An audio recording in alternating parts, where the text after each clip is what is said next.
Hello বন্ধুরা, আজকে আমি আপনাদের সাথে ম্যাগি এবং দুটো সেদ্ধ ডিম দিয়ে এত মজাদার একটা স্ন্যাক্সের রেসিপি শেয়ার করব, যা মাত্র 10 মিনিটের মধ্যেই তৈরি হয়ে যাবে এবং এটা খেতে কিন্তু খুবই টেস্টি। তো পুরো ভিডিওটা দেখতে থাকুন।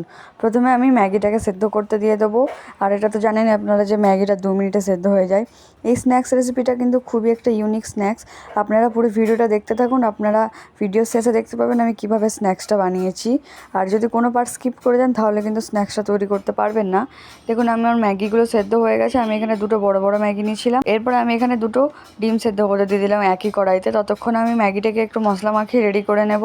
তো আমাদের ওই ম্যাগির সাথে যে দুটো ম্যাগি মশলা দেয়, আমি প্রথমে সেই দুটোই ম্যাগিটার মধ্যে দিয়ে দিলাম। আমি এখানে একটা স্টিলের প্লেট নিয়েছি, কারণ ম্যাগিটা গরম ছিল বলে। তারপর আমি দুটো ম্যাগি মশলার মধ্যে দিয়ে দিলাম। এরপর আমাদেরকে এখানে কিছু মশলা অ্যাড করতে হবে। যেমন প্রথমে আমি এখানে দিচ্ছি পরিমাণ মতো লবণ। অল্প লবণ দেবেন, কারণ ম্যাগি মশলাতে প্রথম থেকে একটু পরিমাণে লবণ থাকে। এরপরে দিলাম কিছুটা পরিমাণে লঙ্কা গুঁড়ো। আমার স্বাদ মতন আমি দিয়েছি, আপনারাও আপনাদের স্বাদ মতনই দিয়ে দেবেন। এবারে দিলাম 1 চিমটি পরিমাণে হলুদ গুঁড়ো। তারপরে এখানে দেব জিরে গুঁড়ো। এটা হচ্ছে জিরে গুঁড়ো দিয়ে দিলাম আমি। আর তারপরে আমি এখানে দেব ধনে গুঁড়ো। সব মশলাগুলো দেওয়া হয়ে গেলে এটাকে আমরা এবারে খুব ভালোভাবে মিক্স করে নেব। দেখুন আমি এটাকে একটা চামচের সাহায্যে মিক্স করে নিচ্ছি।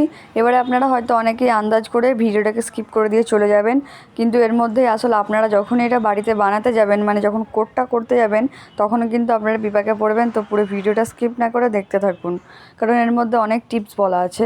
তো এরপরে আমি এখানে দিয়ে দিলাম একটু 1 চামচ পরিমাণে ময়দা। এটা আমার ছোটো চামচ, তাই বড় চামচ দিলে 1 চামচই দেবেন আপনারা। দিয়ে এটাকে ভালোভাবে ময়দার সাথেও আমি মাখিয়ে নেব। এখানে আমি ময়দাটা কেন দিলাম সেটা আমি ভিডিওর মাঝখানেই বলবো, তো পুরো ভিডিওটা দেখতে থাকুন। এরপরে দেখুন আমার সব মাখানো হয়ে গেছে, ময়দাটার সাথে মিক্স করা হয়ে গেছে। এবারে আমি এখানে দেবো 1 চামচ পরিমাণে টমেটো কেচাপ। টমেটো কেচাপটা দিলে মানে এর স্বাদটা অসম্ভব সুন্দর আসে। আপনারাও অবশ্যই টমেটো কেচাপটা দেবেন, এটা স্কিপ করবেন না। টমেটো কেচাপটা দিয়ে হালকাভাবে ওটা মাখিয়ে নিলাম। এরপর ডিমগুলো আমি ছাড়িয়ে নেব। এখানে আমি দুটো ডিম নিয়েছি, মানে আমার এখানে 8টা স্ন্যাক্স তৈরি হয়ে যাবে।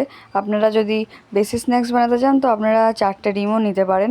দেখুন আমি এবারে ডিমগুলোকে 4 ভাগ করে কেটে নেবো। আমি একটা ডিমকে 4টে ভাগ করব। দেখুন আমি বলেছিলাম না আমি 8টা স্ন্যাক্স তৈরি করবো এটা দিয়ে। দেখুন আমার 8টা ডিম হয়ে গেল দুটো ডিম দিয়ে। এবারে দেখুন ম্যাগিটাকে আমি দেখিয়ে দিলাম, যেটা আমি আগে থেকে রেডি করে রেখেছিলাম। এবারে আমাদেরকে কোট করতে হবে। এখানটা হচ্ছে অ্যাকচুয়াল বিষয়। এর মধ্যে আগে ডিমটাকে আমি কিছুটা মশলা দিয়ে দেবো। এখানে বিট নুন দিয়ে দিলাম। আর এর মধ্যে আমি দিয়ে দেবো কিছুটা পরিমাণে গোলমরিচ গুঁড়ো। গোলমরিচ গুঁড়ো দিলে এর স্বাদটা ডিমের সাথে স্বাদটা খুবই কিন্তু সুন্দর আসে। এবারে গোলমরিচ গুঁড়ো দেওয়ার পর এগুলোকে ভালোভাবে মাখিয়ে নেওয়ার পর দেখুন আমি এবারে কোট করব। প্রথমে আপনারা হাতে যতটা পরিমাণে কোট করার জন্য ম্যাগি লাগবে একটা ডিমকে, ততটা পরিমাণে ম্যাগি নিয়ে নেবেন।